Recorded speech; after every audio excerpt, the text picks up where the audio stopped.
students to help me draw up a guide for new students. So I'd be grateful if you could tell me a little about your time since you've been here in Cambridge. Right here. Now, Kate, let's start with you. Okay.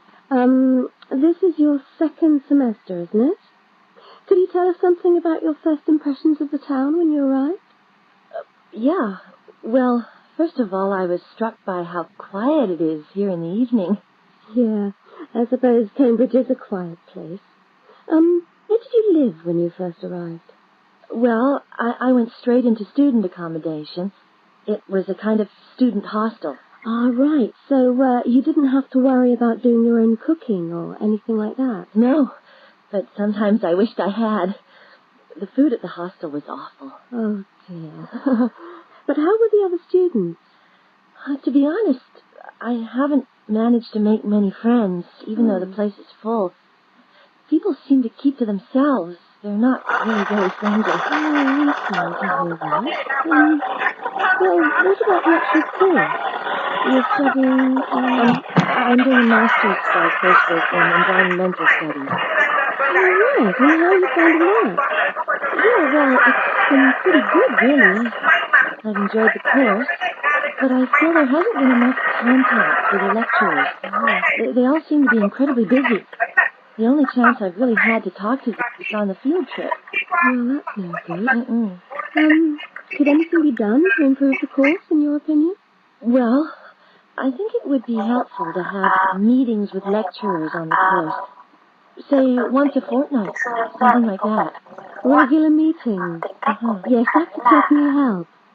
Now, Kate, we'll come back to you in a minute, but I'd just like to ask Lucy some questions. Before they continue the interview, look at questions 6 to 10.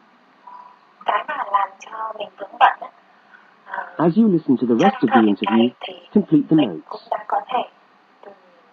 Lucy, where are you from? I am from Indonesia.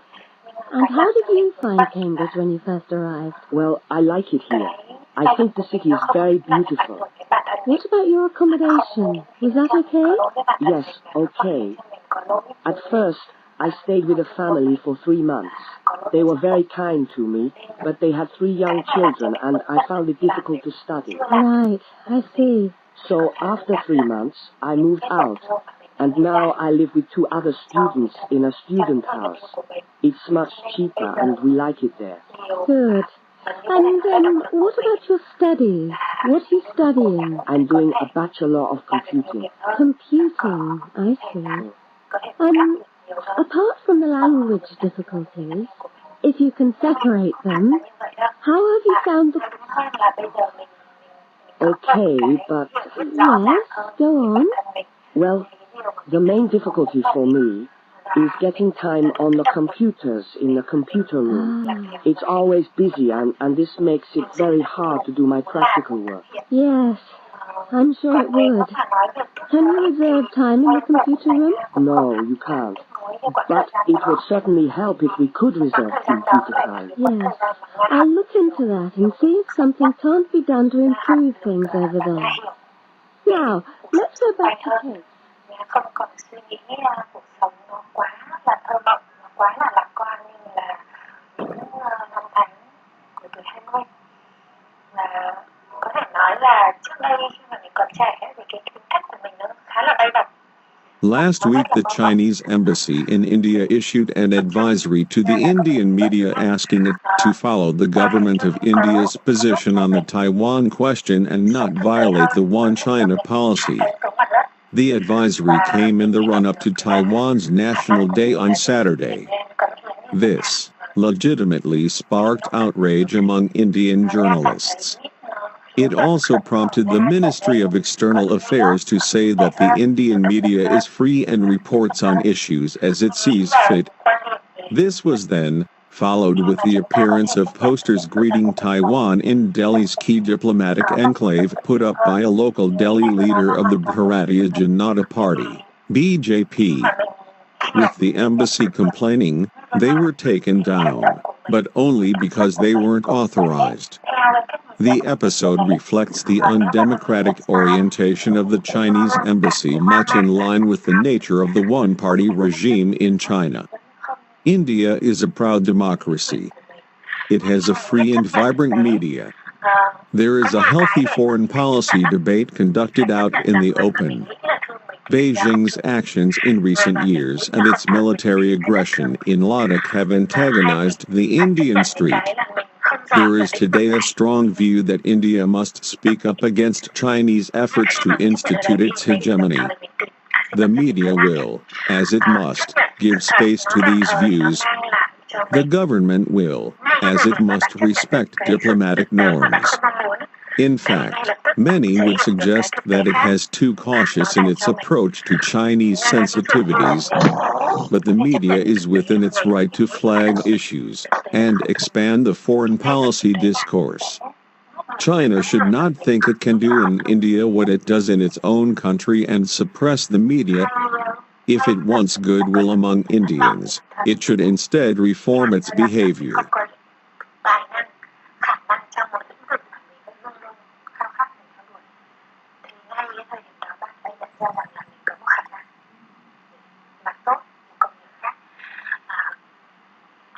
White House Coronavirus Response Task Force Coordinator Dr. Deborah Birx is warning that the Northeast is experiencing troubling signs of a very different style of coronavirus spread as temperatures drop in the region.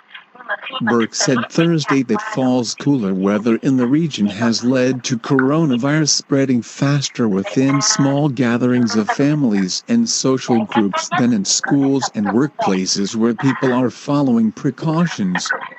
What we're seeing in the community is much more spread occurring in households and in social occasions, small gatherings where people have come inside, taken off their mask to eat or drink or socialize with one another, Birx said Thursday at a roundtable discussion at the University of Connecticut in Hartford, Connecticut.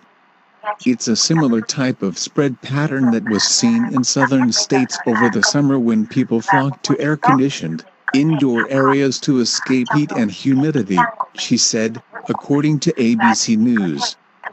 She added that she has seen people rationalizing that it's okay to remove their face masks or not follow social distancing rules because the people they're with appear healthy, but pointed out that people can be infected and asymptomatic.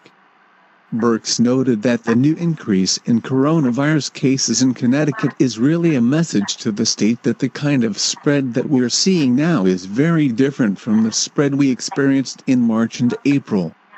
She added that what we did in the spring is not going to work in the fall. Beginning in March, many northeastern states were quick to order residents to shelter at home and shut down non-essential businesses as a way of trying to curb the spread of coronavirus when death tolls and infection rates were skyrocketing. It wasn't until May that many of the same states began slowly reopening in stages while also mandating the wearing of face masks, social distancing, and other precautionary measures meant to help prevent the virus spread. Và Dung là Dung thì lớn lên và học tập ở Việt Nam, còn mình thì lớn lên và học tập ở nước ngoài. Dung có rất nhiều vốn hiểu biết và là một người rất là tinh tế và nhạy cảm. Có nhiều The UK was one of 39 countries at the United Nations to raise concerns over a security crackdown in Hong Kong and the abuse of the Islamic population in the Xinjiang. Earlier this year, China's ambassador to the UK, Liu Zhiming, was forced to deny reports that the country was attempting to reduce the Uyghur population through forced sterilization, insisting it was not government policy. Experts estimate that more than 1 million Uyghurs and other minorities have been rounded up into a network of internment camps in total. Foreign Secretary Dominic Raab told MPs at Westminster today that evidence of abuses in Xinjiang was being reviewed to see whether it amounted to genocide. He told the Foreign Affairs Committee, "I have made clear that there is evidence of serious and egregious human rights violations, gross human rights violations.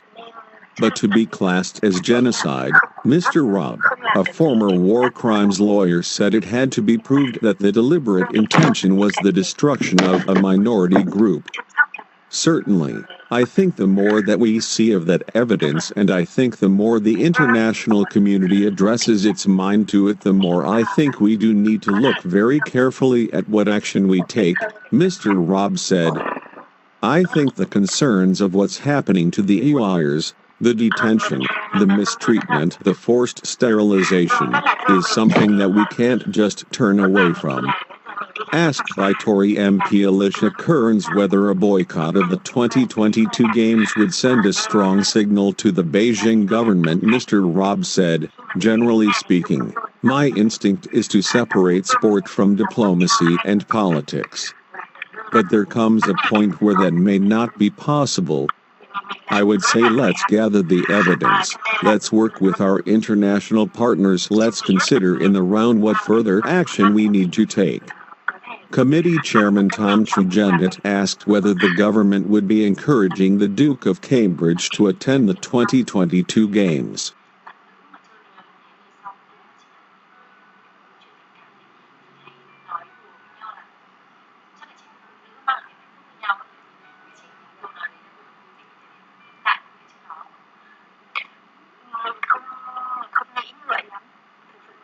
Boris Johnson's chilling warnings about the possibility of a fresh national lockdown were cast into doubt today as new figures showed the infection rate already appears to be slowing. In the strongest evidence yet that the rule of 6 and local lockdowns are working, results from the largest COVID-19 study in England found the R rate fell from 1.7 to around 1.1 last month. But the director of the study, by Imperial College London and Ipsos Mori, said the interim findings from 80,000 participants reinforced the need for protective measures to help extinguish the virus. That the current restrictions seem to be stemming the spread will fuel the case of cabinet hawks who are urging against a rush to an even tougher lockdown, which would inflict further devastation on the economy. The findings contrast with the grim message from Mr. Johnson, Chris Whitty and Patrick Vallance at a Downing Street press conference last night that the outbreak is going in the wrong direction. The PM dismissed pressure from many Tories to change strategy and focus on protecting jobs, saying he would not throw in the sponge.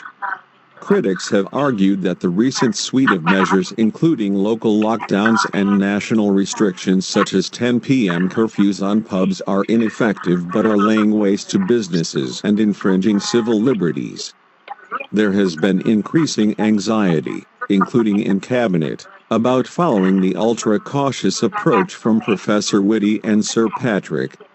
One senior minister told Mail Online that the government was now talking more widely to people with different views.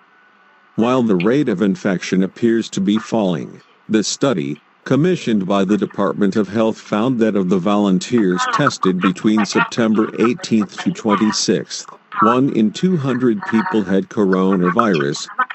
It also revealed the virus to be spreading more among young people while simultaneously laying bare the north-south divide, pointing to the northwest as the epicenter of the UK's outbreak.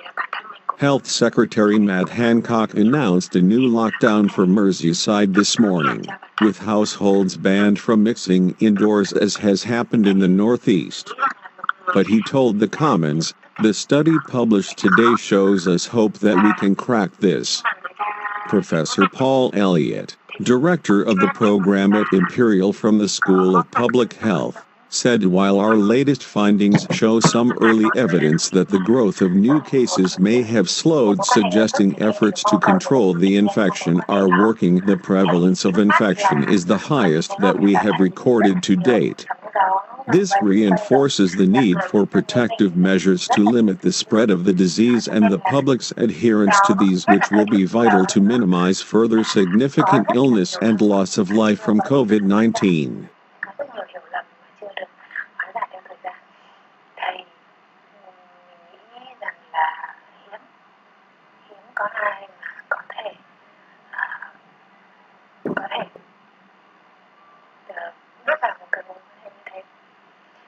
Harry and Meghan Markle's African trip cost £245,000, making it the most expensive jaunt by the firm last year, as total travel bill hits £5.3 million. Just over 2 weeks ago, Prince Harry and Meghan announced that they have paid back public money spent renovating their UK home Frogmore Cottage. And now it has emerged that the lump sum also covers commercial rent that they must now pay on the Windsor property as their private home. A senior palace source said yesterday that the Duke and Duchess of Sussex have made a substantial contribution to the sovereign grant that covers refurbishment and rental obligations for Frogmore Cottage. The exact amount has not been disclosed and will not be disclosed until reporting at the end of this financial year.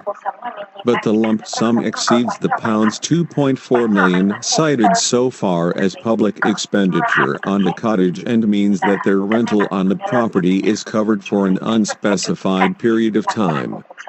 Sources defended the cost, saying it was a key visit approved by the Foreign Office and helped highlight the work of numerous charities.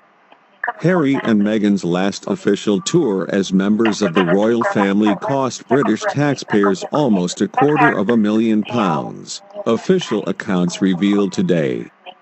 The high-profile trip to South Africa, Botswana, Angola and Malawi last autumn had been billed as one of the showpiece events of the royal year. But the couple left months of work by staff and diplomats in tatters after they launched a stinging rebuke against the media during the publicly funded trip, as well as secretly recording an explosive TV documentary in which Meghan painted Harry's family as uncaring by accusing them of failing to ever ask if she was okay. The Sussexes, who also took baby son Archie on the trip, stepped down as senior working royals months later and now live in the US, where they are financially independent, having signed a multi-million-pound deal with Netflix.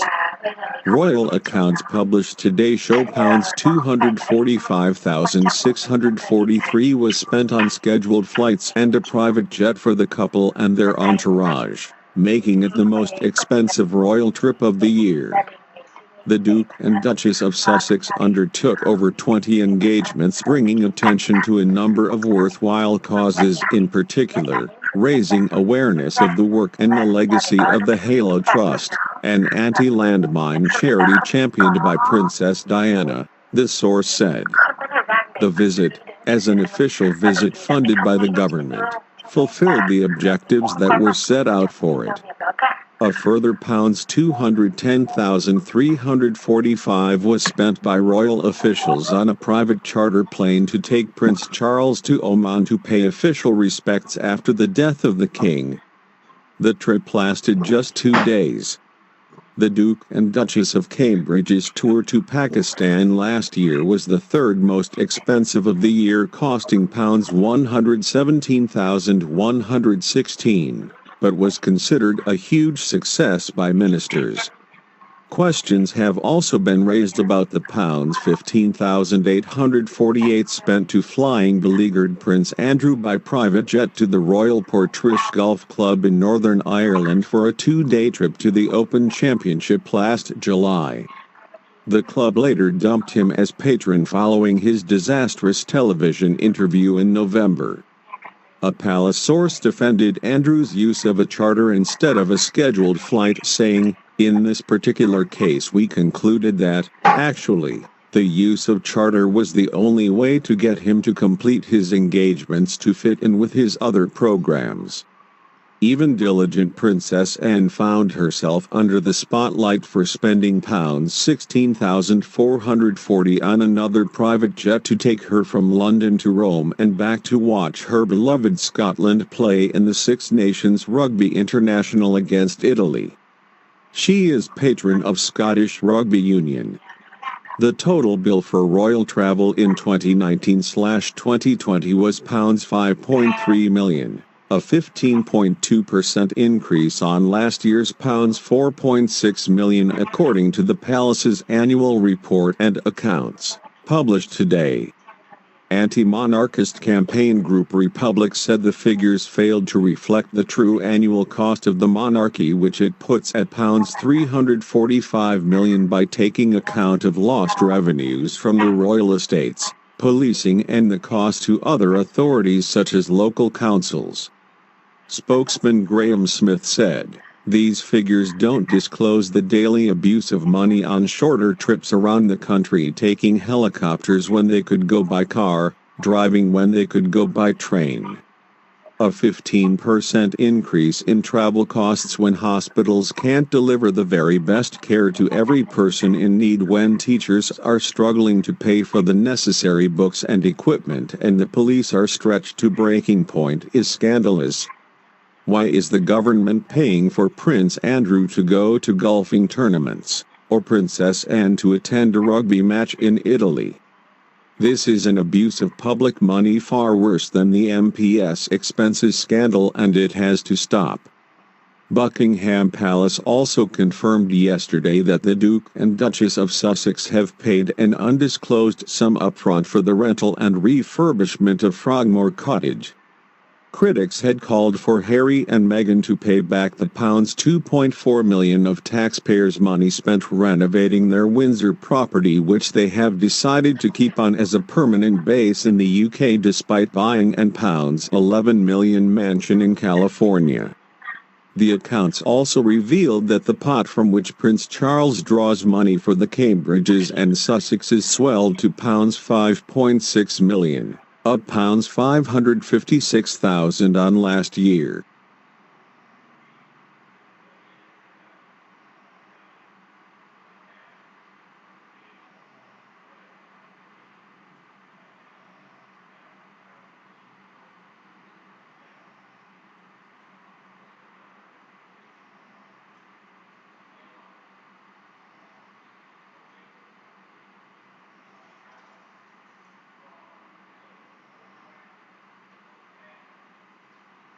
As you listen to the second part of the lecture, complete the notes and diagram in the spaces provided. If you have a well-balanced diet, then you should be getting all the vitamins that you need for normal daily living. However, sometimes we think we're eating the right foods, but the vitamins are escaping, perhaps as a result of cooking, and anyway, we're not getting the full benefit of them. Now, if you lack vitamins in any way, the solution isn't to rush off and take vitamin pills, though they can sometimes help. No, it's far better to look at your diet and how you prepare your food. So, what are vitamins? Well, the dictionary tells us they are food factors essential in small quantities to maintain life. Now, there are fat-soluble vitamins which can be stored for quite some time by the body, and there are water-soluble vitamins which are removed more rapidly from the body. And so a regular daily intake of these ones is needed. Okay, so how can you ensure that your diet contains enough of the vitamins you need? Well, first of all, you may have to establish some new eating habits. No more chips at the uni canteen, I'm afraid. Now, firstly, you must eat a variety of foods. Then you need to ensure that you eat at least 4 servings of fruit and vegetables daily.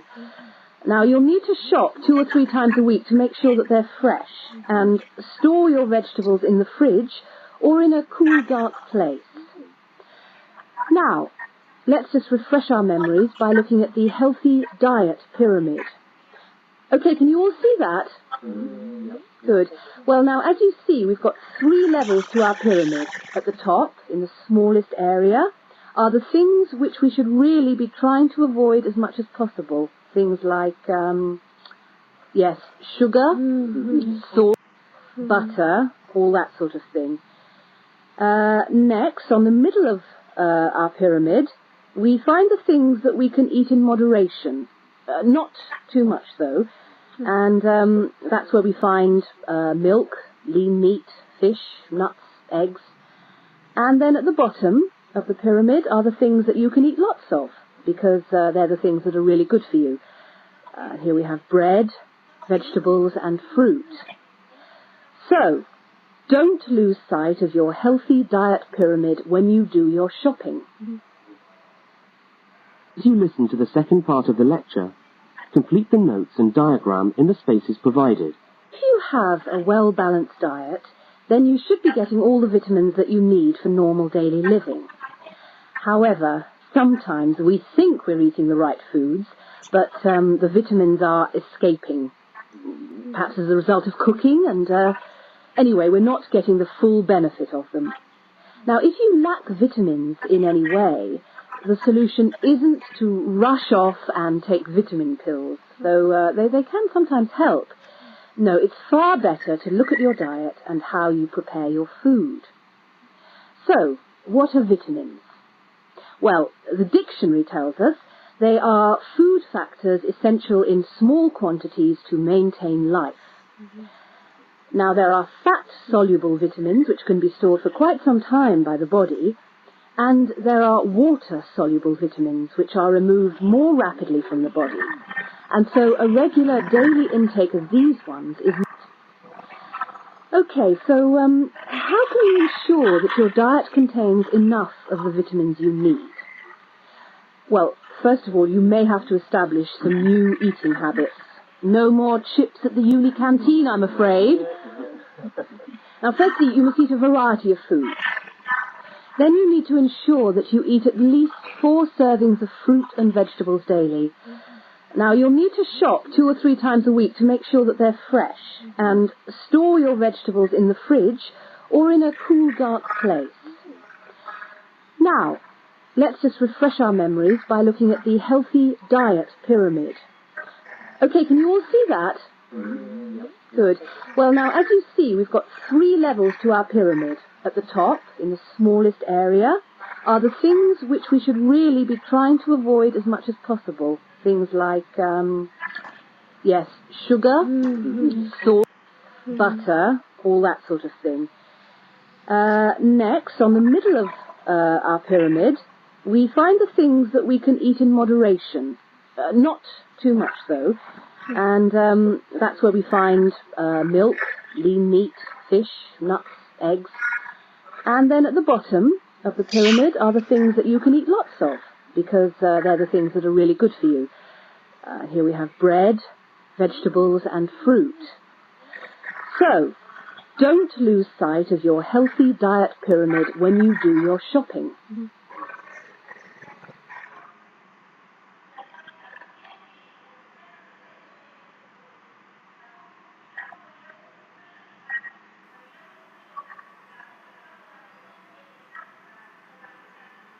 The southwest and central plains of the United States in the second half of the 21st century could be drier and longer than anything humans have seen in those regions in the last 1,000 years. According to a new NASA study published in Science Advances on February 12, 2015.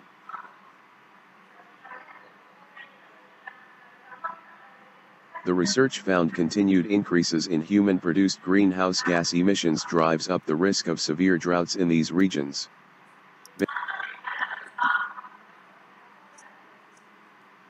Ben Cook said natural droughts like the 1930s Dust Bowl and the current drought in the Southwest have historically lasted maybe a decade or a little less. Climate scientist at NASA's Goddard Institute for Space Studies and the Lamont Doherty Earth Observatory at Columbia University in New York City, and lead author of the study.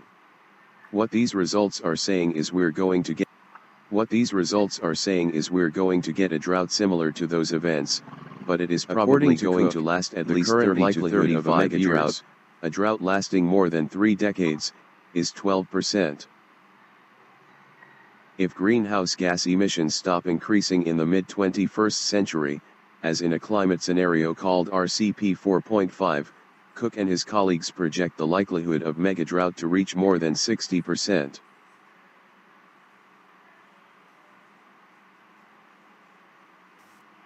However, if greenhouse gas emissions continue to increase along current trajectories throughout the 21st century, Climate scenario RCP is an 80% likelihood of a decades-long megadrought in the southwest and central plains between the years 2050 and 2099.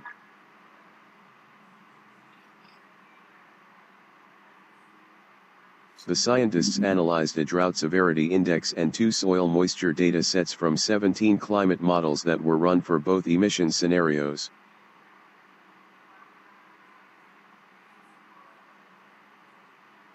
The high-emission scenario projects the equivalent of an atmospheric carbon dioxide concentration of 1,370 parts per million, ppm, by 2100, while the moderate emission scenario projects the equivalent of 650 ppm by 2100.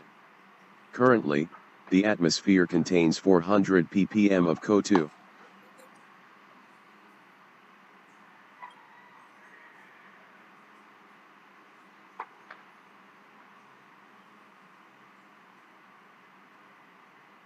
You listen to the next conversation.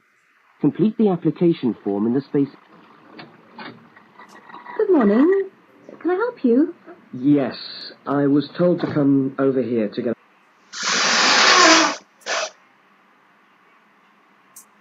a parking sticker. Is this the right place? Yes, it is. Are you a postgraduate student? Yes, I am. Okay. Well, I'll just need to take some details. Your name? Richard Lee. That's spelt L-E-E.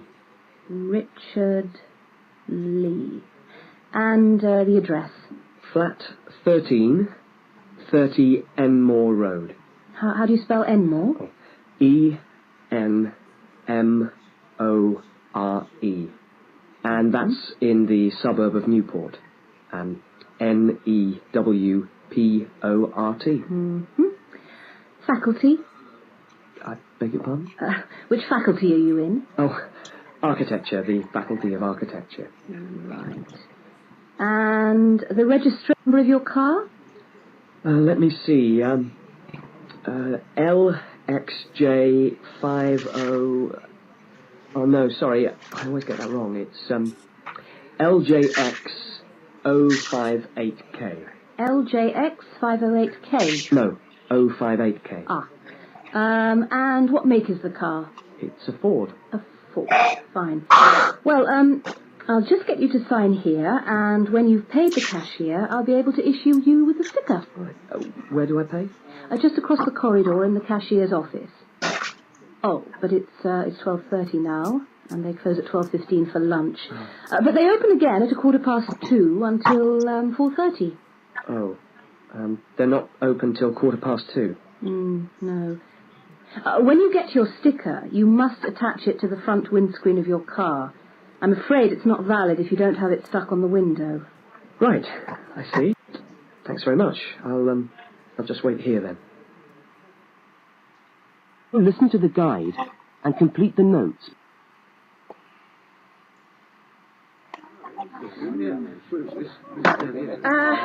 Good morning, everyone, and welcome to the Maritime Museum.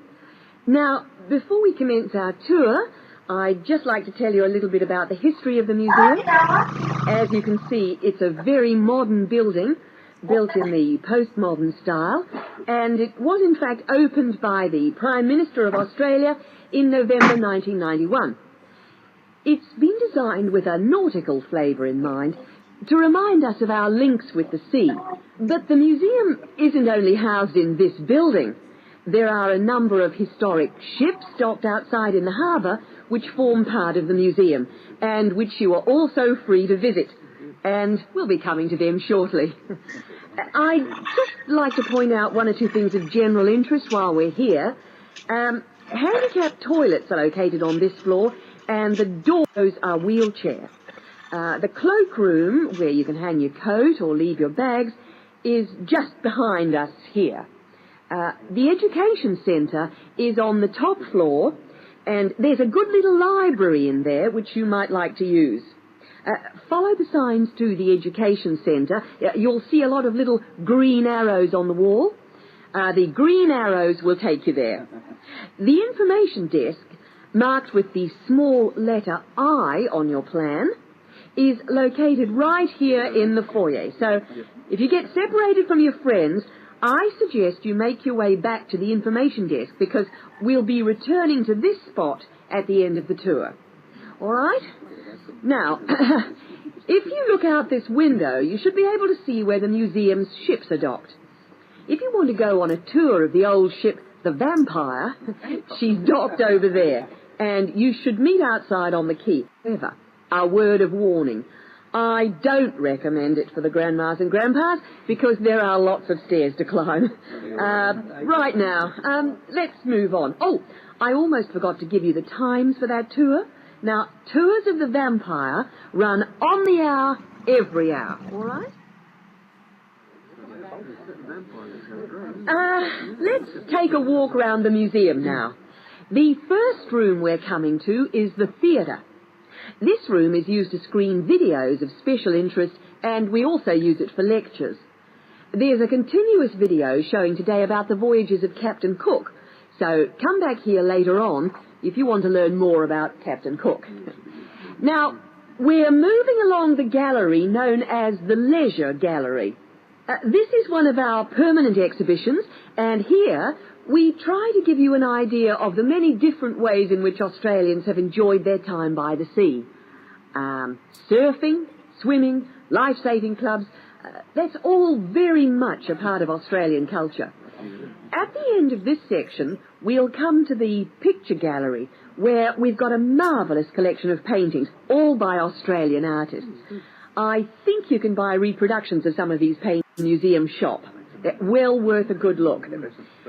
Now, we're coming to the Members' Lounge. Now, as a member of the museum, you would be entitled to use the Members' Lounge for refreshments.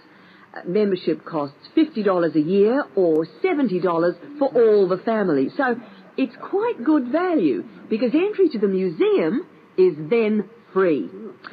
And down at the far end of this floor, you'll find the section which we've called Passengers and the Sea. In this part of the museum, we've gathered together a wonderful collection of souvenirs from the old days when people travelled by ship. You'll find all sorts of things there. Old suitcases, ship's crockery, first-class cabins decorated in the fashion of the day. Just imagine what it must have been like to travel first class. Now, I'm going to leave you to walk around the museum on your own for a while, and we'll all be back again at the information desk in 3/4 of an hour's time. I hope you enjoy your time with us at the museum today. Thank you.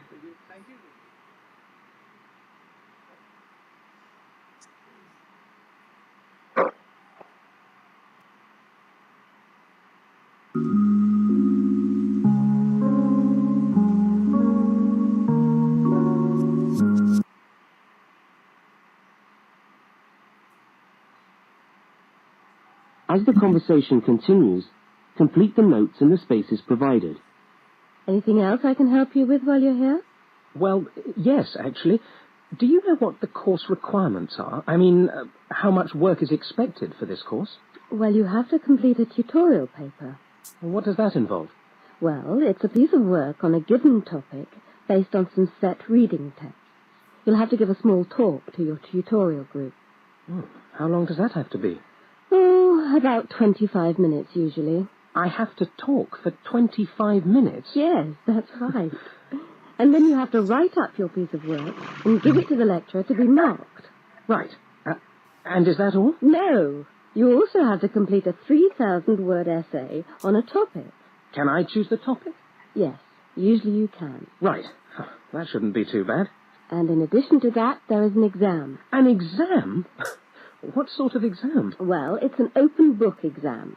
Does that mean I can have the textbook with me during the exam? Yes, that's it. And can you give me any idea about the content of the first year of economics, so that I can get into some reading? Well, you'll be getting the reading list next week when lectures start. All the books are in the library. Yes, but won't everyone else take them out as soon as they get the reading list too? Well, yes, they might. But most of the important ones are held in closed reserve. That's a part of the library where you can go to read books, but you can't take them out of the building. What did you call that section of the library? Closed reserve. However, we do recommend that you buy the core books. You'll find them useful, and you'll need them for the exam. Yes, I suppose I will. But what is the focus of the course? Well, the course at this university has a vocational focus. That is, a focus on preparing its graduates for work. So we're orientated very much towards employment. Oh, so my chances of getting a job are good. Well, provided you get good results. Well, look, thanks for your time. You've been really helpful. That's fine. See you next week, then.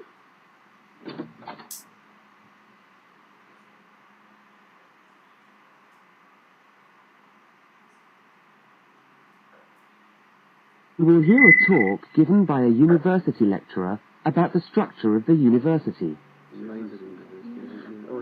Good morning, and welcome to the University of Westlands. My name is Marcia Mayhew, and I'm the coordinator of the Bachelor of Social Science degree.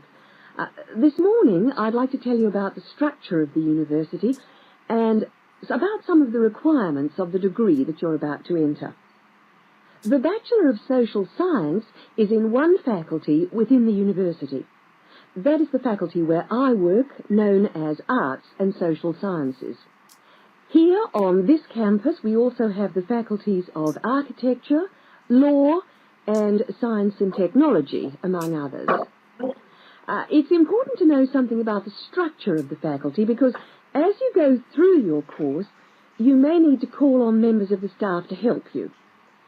At the top of the faculty, we have a dean, and below the dean, we have 3 divisions. Each division has a divisional head, and your degree is located in the Division of Social Sciences. Within each of the divisions, there are the departments, and each of these offers the different degrees. For instance, 2 of the departments which offer the major subjects for your award are sociology and psychology. Each has a departmental head, but for practical purposes, the people you are going to see the most of are myself as coordinator of the Social Sciences degree, and the actual lecturers who are teaching the subjects that you are taking. For instance, in the first semester, you'll be doing 4 subjects: psychology, sociology, history, and economics. If you have any problems or difficulties, not that I'm anticipating you will, but you never know, then you should go and see your lecturers. For instance, you may find that you can't meet a deadline for an essay, or perhaps you're having problems with attendance. These seem to be the 2 most common problems that students face.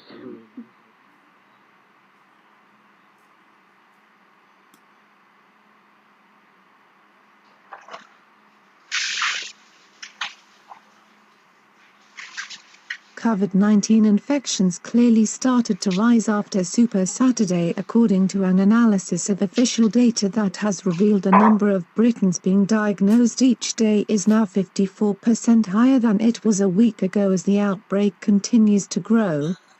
Hundreds of thousands flocked to pubs, restaurants and hairdressers after they were finally allowed to reopen on July 4 after months of being closed to help contain the UK's coronavirus crisis.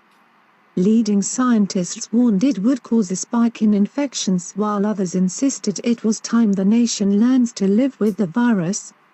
Mail Online's crunching of government statistics shows COVID-19 infections started to rise within days of Brits being given freedom to enjoy the summer without being cooped up at home. Doctors say it can take patients up to 2 weeks to develop a cough or other telltale symptoms of the disease. Department of Health figures reveal the rolling 7-day average of daily cases on July 9 was 556, down 32% on the week before.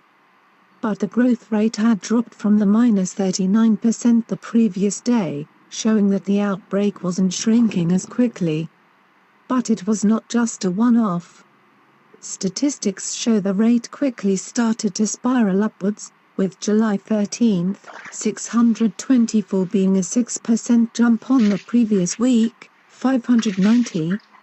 This was the first time the rate was positive, showing the outbreak had grown since the start of May when testing was massively ramped up to help officials get on top of the pandemic. Infections began to dip off in the middle of August, but it is not clear why. They soon started to pick up towards the end of the month and spiraled after the bank holiday and over the start of September, when millions of children went back to school and workers dashed back to the offices. Growth rates plunged around mid-September when Prime Minister Boris Johnson introduced the Rule of Six in a desperate attempt to curb spiraling rates of coronavirus. The average number of daily infections compared to the week hit a high of 84% on September 12 but fell every day until September 19, government statistics show. They have risen for 6 consecutive days since then, Mail Online can reveal.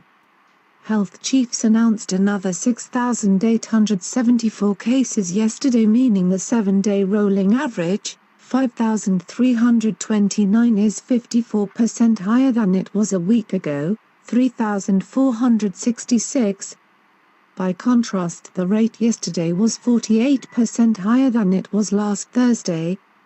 Some top scientists had insisted there was not a true rise in cases because the test positivity rate, how many cases are found for every swab completed, had not changed wildly, suggesting any spike is down to swabbing capacity being ramped up. However, this appears to no longer be the case, with government data showing around 20 out of every 1,000 people are testing positive now, up from the 15 on September 12. It comes as chief scientific advisors to the government, Professor Chris Whitty and Sir Patrick Vallance, terrified the nation by their gloomy prediction that cases may reach 50,000 per day by mid-October if nothing is done. They claimed infections were doubling every week in line with growing outbreaks in Spain and France.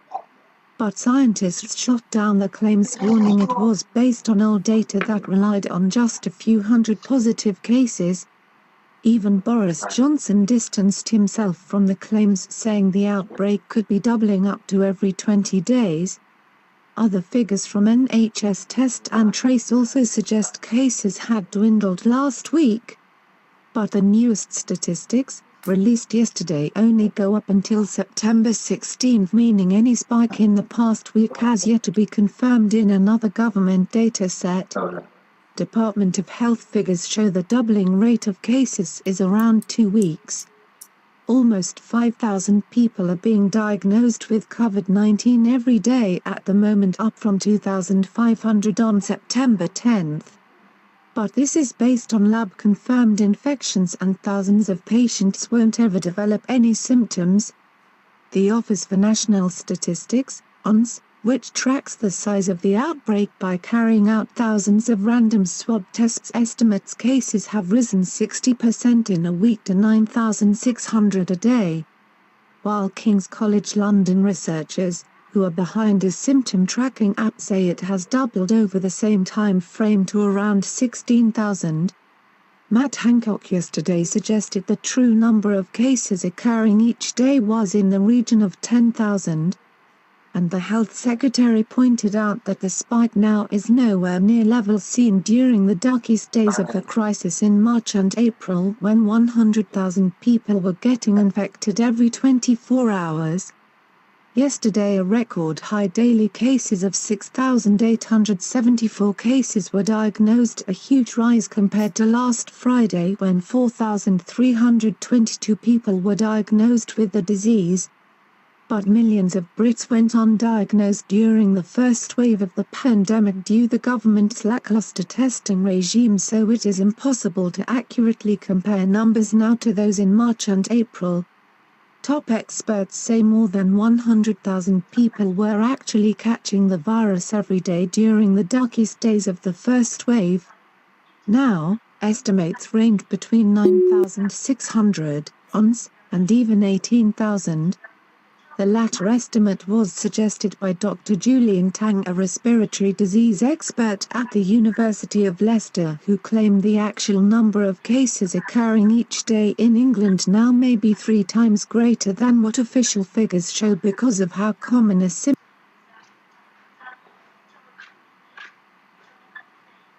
asymptomatic patients are. Since reporting of cases varies greatly from the start of the pandemic and even now, day to day, it is helpful to look at a wider time span for signs of change in the outbreak. This provides a clearer picture of where the pandemic is accelerating, staying the same, or reducing because it less affected by daily variations in reporting. Data shows the rolling 7-day average currently stands at 5,329. That means, over the past 7 days, that many people have been diagnosed in the UK every 24 hours, on average. The figure is 54% higher than that recorded last Friday, 3,466, and it has been increasing every day for the past 6 days. Cases have not been shrinking since the end of August, when the 7-day average was in minus figures for 4 days running. And from around April 17 to July 12, the average consistently fell because of lockdown. Between 9,000 and 16,000 Britons are catching COVID-19 every day. Data shows between 9,000 and 16,000 Britons are getting infected with coronavirus every day, according to researchers monitoring the UK's outbreak. King's College London, KCL, scientists behind the COVID Symptom Tracker mobile app estimate that there were at least 16,310 daily cases of the disease in the last week, more than double the 7,536 estimated last week. The Office for National Statistics, a government-run agency, has made a more modest estimate yesterday, saying it thinks around 9,600 people are contracting the virus every day, a 60% rise from the 6,000 a week prior. Both surveillance projects are picking up far more than the government's official testing program, which recorded 6,000 plus cases on Thursday and Wednesday. KCL collects its data by sending tests to people who report telltale symptoms of COVID-19 into the mobile app, while the ON study sends tests to random households regardless of their health status. Data from the symptom tracking app, which has seen millions of Brits sign up and report their symptoms, suggests there are nearly 150,000 people currently suffering symptomatic COVID-19, although many more will have no symptoms. This figure has more than doubled since last week, when there were about 70,000 symptomatic patients. The chief scientist behind the app said it was fresh evidence the crisis was rising at an alarming rate. On Monday, Sir Patrick Vallance and Chris Whitty made a stark forecast of 50,000 coronavirus infections per day by mid-October, which could lead to some 200 deaths a day by November. But it has since been revealed this scenario, claimed not to be a prediction, was based on studies involving just hundreds of positive cases. A spokesman for Sir Vallance confirmed on Tuesday that the 7-day estimate was heavily based on findings of the weekly survey of the Office for National Statistics and the React-1 survey by Imperial College London.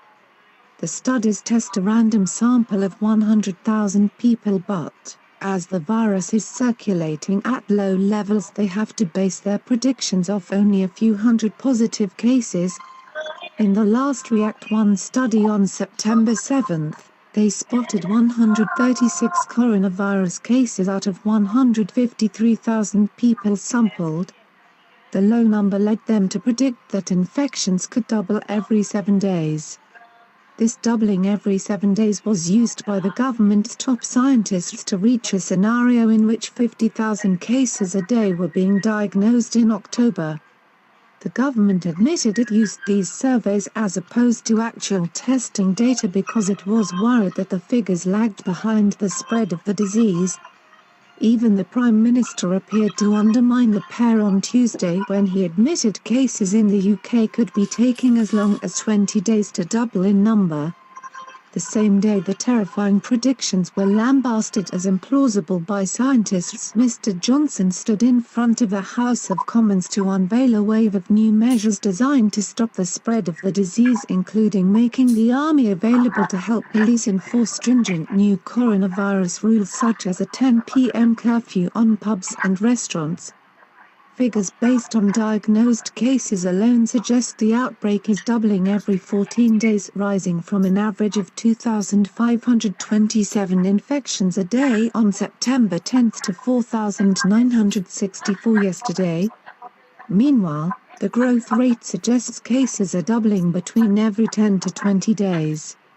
The size of the growth rate indicates the speed of change.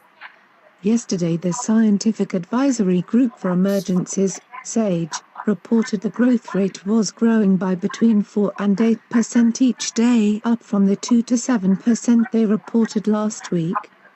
The range they gave on September 11, 2 weeks ago, was from -1 to 3%, meaning there was some possibility that the number of new cases might still be falling slowly.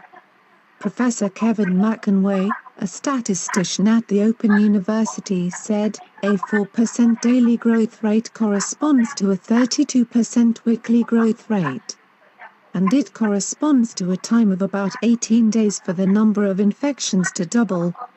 An 8% daily growth rate corresponds to a weekly growth rate of about 71%, and a doubling time of about 9 days, just a bit over a week. So, in very broad terms, these growth rates do match the conclusions on the growth of new cases in yesterday's update on the ONS infection survey. And they are certainly big enough to be worrying. Scientists say the more testing, the more cases are found in the community and reported by the government. This can give the impression there are more infections in the population when there are not. Testing has been ramped up over the summer, doubling from a daily average of 112,000 on July 16 to 227,000 a day now. During this period, government-reported cases have increased 8-fold. A useful measurement of whether cases are on the up due to testing or a genuine increase in spread is the test positivity rate, the number of people who test positive out of the total number swabbed. Department of Health data shows 19.83 of every 1,000 people are testing positive for the virus under the current testing scheme, up from 5 in July and 13 2 weeks ago. It's been rising steadily over July, August and September as a number of coronavirus restrictions were eased and people were encouraged to go back to work, eat out to help out, and children went back to school.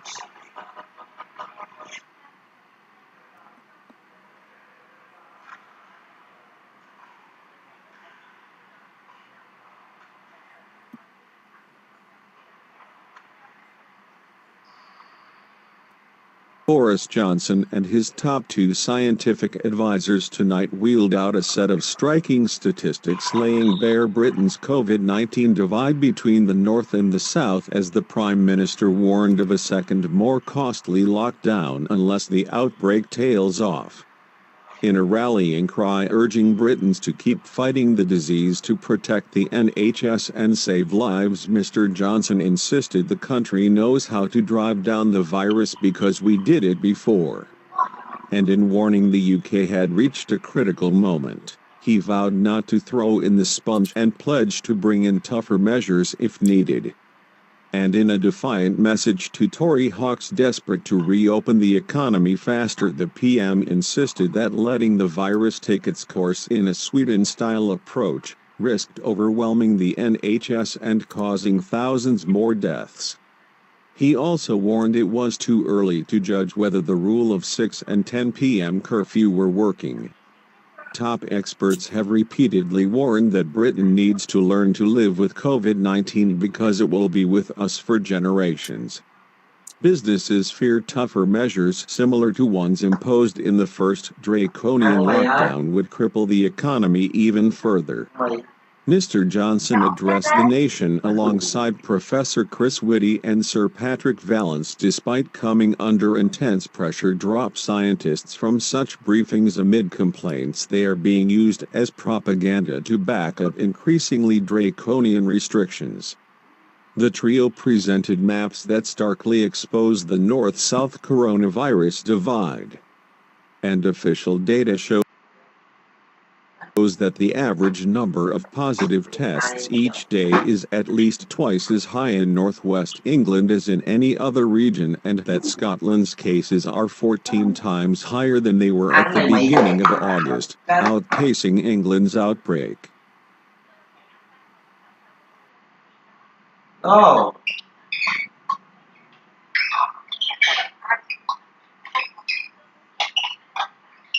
Ủa bay đến thang khăn cổ à?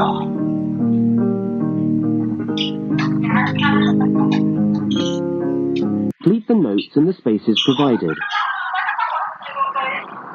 Ủa buồn cười lắm hả?